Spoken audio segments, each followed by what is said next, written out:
नमस्कार. नवराष्ट्र नववार्तामध्ये आपलं सर्वांचं स्वागत.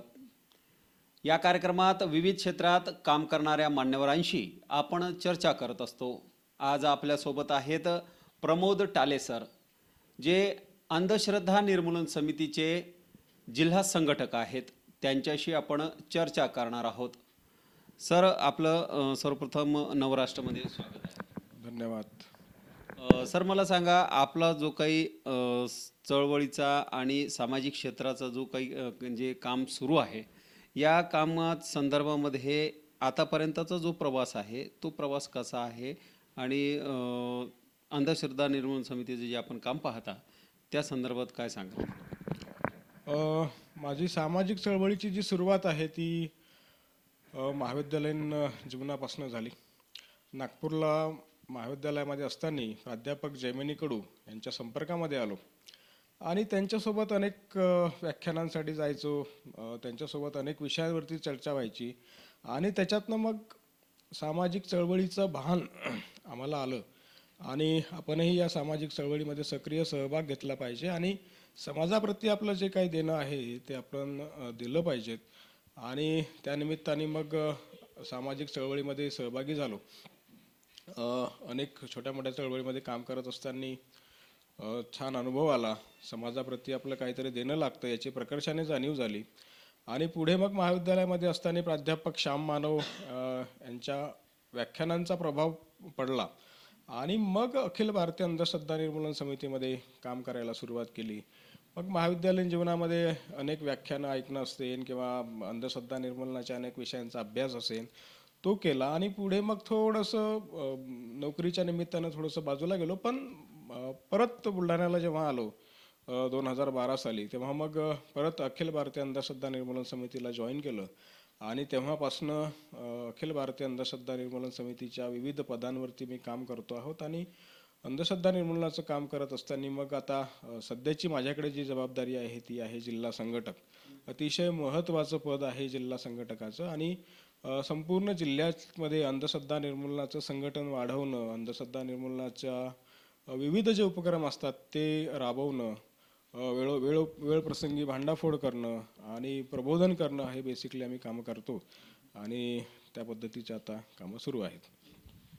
सर, मला सांगा की अंधश्रद्धा निर्मूलन समितीचं जे काम आपण करत आहात, यामध्ये जे भांडाफोड करायचं किंवा बुवाबाजी जे चालत असते, या बुवाबाजीला विरोध करण्यासाठी आपल्याला ग्राउंड लेवलवर जावं लागतं.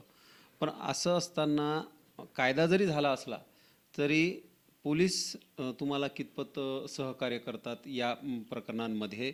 आणि तुमच्यासोबत असा काही प्रसंग घडलेला आहे का, तो आजही आपल्या स्मरणात आहे? पोलिसांचं तसं पाहिलं तर सहकार्य मिळतं, कारण अखिल भारतीय अंधश्रद्धा निर्मूलन समितीने जी पेरणी केलेली आहे विचारांची ही पोलिसांपर्यंत पण पोचलेली आहे.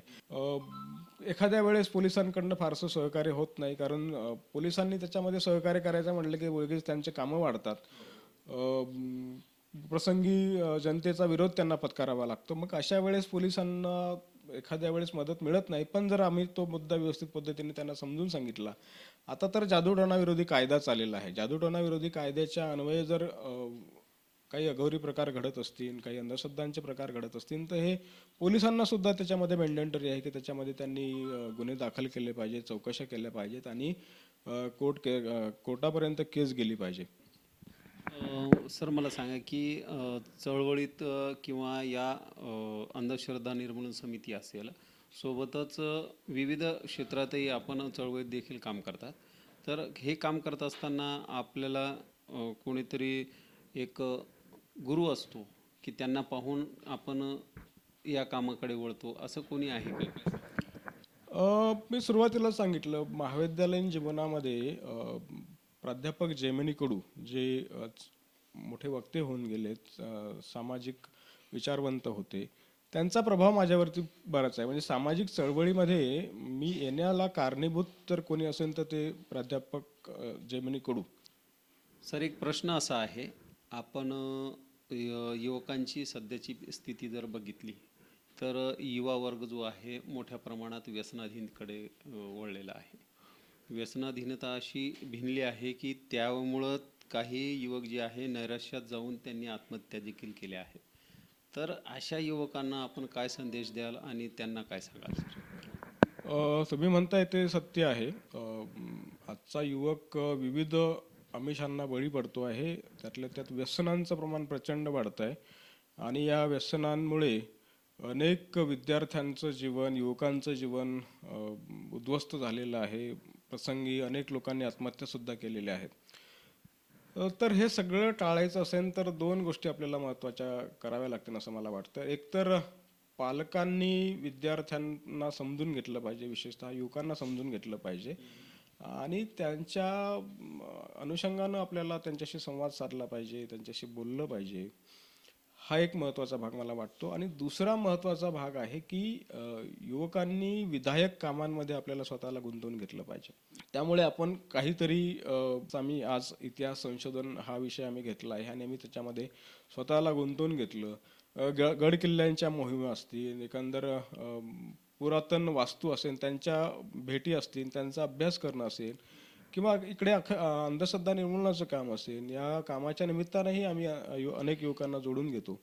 तर अशा कुठल्या तरी आपल्याला आवडीच्या एखाद्या विषयांमध्ये जर तुम्ही गुंतवून घेतलं, युवकांनी गुंतवून घेतलं, तर त्याच्यातनं मग युवक ह्या सगळ्या व्यसनांपासून दूर राहील असं मला वाटतं आणि त्याच्यामुळे हा एक खूप महत्त्वाचा भाग आहे की जर पुढची प्रगती करायची असेल, आपल्याला उत्तम जीवन जगायचं असेल, तर आपण सगळी व्यसनं सोडली पाहिजे.